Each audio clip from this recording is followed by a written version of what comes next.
안녕하세요. 호랑이 형님 분석하는 호랭박사입니다. 2부 178화 희야와 니루어전 편 리뷰를 시작하겠습니다. 지난 화 마지막에 갑자기 등장한 두 인물이 있었죠. 여자는 희야였고 남자는 누구인지 안 나왔었는데요. 남자의 정체는 니루어전인 것으로 밝혀졌습니다. 오늘 리뷰에서는 다뤄야 될 얘기가 조금 많은데요. 일단 이 둘의 정체를 알아봐야겠고, 마전과 비녀단에 얽힌 얘기, 흰눈썹의 허리가 끊어지고 난 뒤에 수많은 관련자들의 처벌 등 할 얘기가 많네요. 차근차근 하나씩 리뷰해 보겠습니다. 먼저 이번 주 진행 내용을 흐름대로 같이 보시겠습니다. 갑작스럽게 흰눈썹의 성 앞에 나타난 희야와 니루어전, 이들은 누군가에게 첩보를 전달받고 헐레벌떡 뛰어온 것으로 보입니다. 희야가 간자에 고변이 있었다고 하는데요. 간자는 간첩이라는 뜻이고 고변은 반역행위를 고발함이라는 뜻입니다. 이 말을 풀어보자면 자신들이 심어둔 간첩이 누군가의 반역행위를 알려줬다는 건데요. 독자들 사이에서 대체 이 간자가 누구였는지에 대해서 의견이 좀 갈리는 것 같습니다. 일단 간자의 첫 번째 후보를 난조로 보시는 분들이 있습니다. 난조는 대방모가 벌리는 일을 말리겠다면서 누군가에게 알리러 가는 장면이 나왔었죠.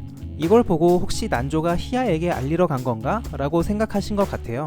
그러나 난조는 비녀단 쪽 인물이고 새들이라면 모를까 붉은 산의 인물들, 특히 버일러 같은 고위급과는 관계가 깊어 보이지는 않습니다. 일용 쪽 인물들도 비녀단에 대해서는 잘 모르기도 하고요. 오히려 희야님께 알려야겠다고 직접 언급했던 인물은 따로 있었죠. 그 인물은 바로 닥스입니다. 닥스는 예전에 일영이 내논박이가 아닌 시를 만든 것 같다며 버일러에게 보고해야 되나 말아야 되나 망설였던 적이 있었죠. 그러다가 희야님께 도움을 요청해야겠다는 말을 남겼는데요. 일영이 내논박이 외에 시를 만든 것은 악화에 대한 반역행위다 라고 판단해서 희야에게 알린 것 같습니다. 닥스는 악화가 일영에게 붙여놓은 감시자이자 버일러에게도 정보를 몰래 전달하는 간자였다고 보면 자연스럽죠. 닥스는 비녀단 본진도 계속 감시하고 있었는데요. 엄청난 기가 날았다는 첩보가 들어오자마자 일영에게도 보고하고 동시에 희야에게도 알린 것 같습니다. 녹치는 갑자기 등장한 희야와 니루어전을 보면서 벙찌는 표정입니다. 그러다가 이들이 새들이 반역을 했다는 식으로 말을 하는 걸 보고는 적은 아니다 라고 상황 파악을 하죠. 그리고는 이매가 새들을 조종하니 저놈을 죽이라고 부축입니다. 이때 마전은 직감적으로 자신의 죽음을 예상한 것 같습니다. 멀리서 보고 있던 난조와 여희에게 숨어있으라고 손짓한 뒤에 니루어전과 설전을 벌이죠. 니루어전은 마전에게 새들의 멸족 정도로 끝나지 않을 것이라고 당장 멈추라고 명령합니다. 그러나 마전은 어차피 우린 희망이 없다고 얘기하죠. 저는 이 대사를 보고 과거에 대방이 새들의 세력을 규합하려고 시도했던 것이 떠올랐습니다. 필방은 비웃었지만 새들의 미래를 위한 대방의 야심찬 행보였죠. 그러나 대방이 허무하게 죽고 나서 이 계획은 모두 물거품이 됐고 대방모는 복수심에 미쳐버렸습니다. 일족을 재건하는 데 써야 될 알들을 모두 대방 클론으로 만들어버린 데다가 하늘을 날지 말라는 금기까지 어겼기 때문에 이미 선을 한참 넘었죠. 지금 돌이킨다고 해도 이미 멸족은 피할 수 없다는 걸 알기 때문에 흰눈썹에게 복수라도 하겠다는 저 생각이 10분 이해가 갑니다. 마전은 니루어전에게 갑자기 화염을 던져서 공격하는데 니루어전이 엄청난 스피드로 접근해서 마전의 등을 검으로 가격합니다. 그러나 마전은 강철보다 더 단단한 깃털로 공격을 막아내죠. 니루어전은 부러진 칼을 거꾸로 잡아서 마전의 옆구리를 찢어버리는데요. 잘린 검으로 뱉는데도 마전의 살점이 심하게 뜯겨나갑니다. 니루어전이 보통 강한 상대가 아니라는 것을 알 수 있죠. 한편 마전이 날린 화염이 희야에게 날아가는데 희야는 몸을 회전시켜서 화염을 자신의 몸으로 감아버립니다. 그리고는 화염의 방향을 돌려서 다시 마전에게 던져버리죠. 흔히 부드러움이 강함을 이긴다고 하는데 이런 희야의 순간 동작을 보면 희야 또한 엄청난 강자임이 확실해 보입니다. 마전은 자신이 던진 화염에 맞아서 깃털이 다 빠져버립니다. 결국 자신의 깃털로 니루어전에게 죽음을 당했죠. 죽는 순간에 어머니라고 대방모를 부르는데요. 지난 리뷰에서도 말씀드렸지만 마전 또한 대방모가 낳은 자식이 맞는 것 같습니다. 마전의 죽음을 멀리서 지켜보던 난조와 여희는 소리도 낼 수가 없어서 조용히 눈물 흘리면서 슬퍼하죠. 그런데 마전이 죽었는데도 짭 대방떼들이 멈추질 않습니다. 공격 명령을 내린 채로 마전이 죽었기 때문에 이제 대방떼들을 모두 죽이지 않는 한 막을 방법이 없게 돼버렸습니다. 희야와 니루어전은 버일러의 명령과 동료들의 죽음 사이에서 갈등합니다. 버일러가 분명히 흰눈썹의 일에는 엮이지 말라고 했는데요.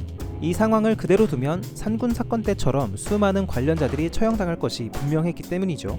그리고 이 현장에 있었던 이상 자신들 또한 입이 엮여버린 상황이고요. 발을 뺄 수가 없게 되자 니루어전이 흰눈썹의 생사를 확인하겠다면서 짭대방 무리들로 돌진합니다.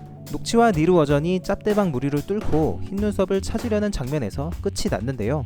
스토리 리뷰는 일단 마무리하고 오늘 나온 주요 떡밥들을 살펴보겠습니다. 1. 히야와 니루 어전은 누구인가? 히야와 니루 어전은 이름이 아닙니다. 직책 관직의 명이죠. 자신들의 본명은 따로 있을 겁니다. 이 명칭은 만주족의 조직 체계에서 따온 것인데요. 작중 시점으로부터 약 200년 후에 청나라는 이러한 조직과 명칭들을 따다가 8기군이라는 군대를 만듭니다. 8기군 안에는 버일러, 타이지라는 계급이 있었고 히야, 니루 어전이라는 직책도 있었죠.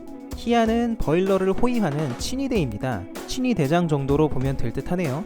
일부에서 홍위부가 임금을 호위했던 겸사복으로 나오는데요. 비유하자면 버일러의 겸사복이 히야다 정도로 보면 될 것 같습니다. 니루 어전은 두 개의 단어가 합쳐진 말입니다.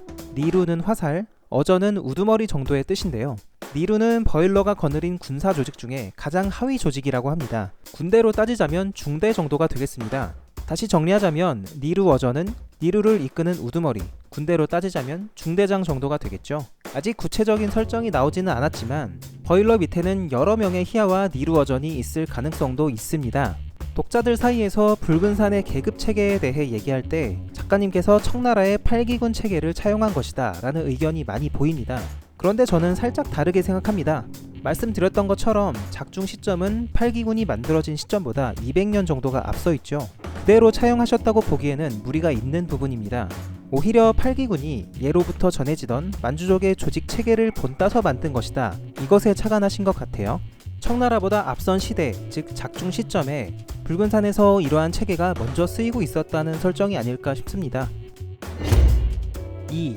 이령은 흰 눈썹의 허리가 끊어진 사건으로 징계를 받았다? 2부 86화를 보면 이령이 시들에게 히스테리를 부리는 장면이 나옵니다. 니놈들이 나를 우습게 보느냐, 너희들도 나를 능멸하느냐, 내 자리를 반드시 되찾고 말 것이다 같은 말들이었죠. 돌아보면 갑자기 이령이 왜 이렇게 히스테리를 부리는지 이상하긴 했습니다. 그런데 어쩌면 그 이유를 알 것 같기도 하네요. 이령은 흰 눈썹의 허리가 끊어지고 죽을 뻔했던 일에 대해서 압카에게 문책을 받은 것 같습니다. 그 벌로 흰 눈썹이 하던 재단 공사를 떠맡게 된 것일 수도 있어 보이죠. 흰 눈썹이 완성했어야 될 재단 공사를 자신이 떠맡은 것도 짜증나는 상황인데요. 흰 산의 주인이 됐어야 할 자신이 한낱 공사나 하고 앉아있으니 열이 받는 상황이었겠죠. 그래서 당시 시들에게 그렇게 히스테리를 부리고 자해를 했던 것이 아닌가 생각해봅니다. 심지어 예전에 자해하다가 시가 죽기까지 했다고 하는데요.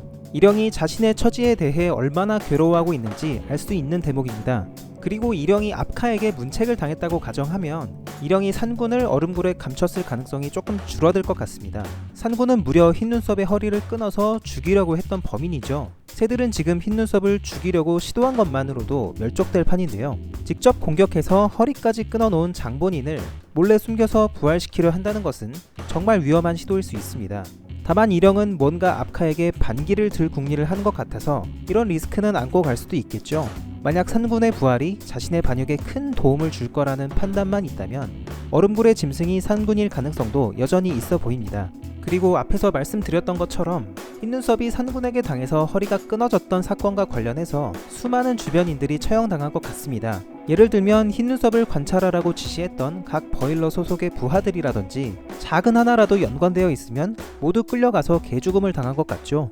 압카의 무자비한 통치는 그렇다 치고 도대체 흰눈썹을 이렇게까지 챙기는 이유가 뭘까 궁금해집니다. 아직까지는 알 수 없지만 압카의 건강 회복에 관련된 문제가 아닌가 예상해봅니다. 오늘의 리뷰는 여기까지입니다. 이번 주 베프를 보신 분들은 조금 의아해 하셨을 텐데요. 대체 26포인트 나눔 고딕이 뭐야? 벙찌셨을 겁니다. 사실 작은 실수가 하나 있었어요. 여기 니르 어전이 붕붕 휘두르는 장면에서 26포인트 나눔 고딕이라는 글자가 보이시죠? 글자가 잘못 들어간 건데 이게 니르 어전의 기술 이름 아니냐 같은 드립들이 베프를 덮게 된 겁니다. 당시 상황에 대한 이해 차원에서 가져와 봤고요. 오늘 영상은 여기서 마무리하겠습니다. 호랭박사와 호랑형님 완결까지 함께 보실 분들은 지금 구독 눌러주시고요. 저는 다음주 토요일 낮 12시에 다시 찾아뵙겠습니다. 감사합니다.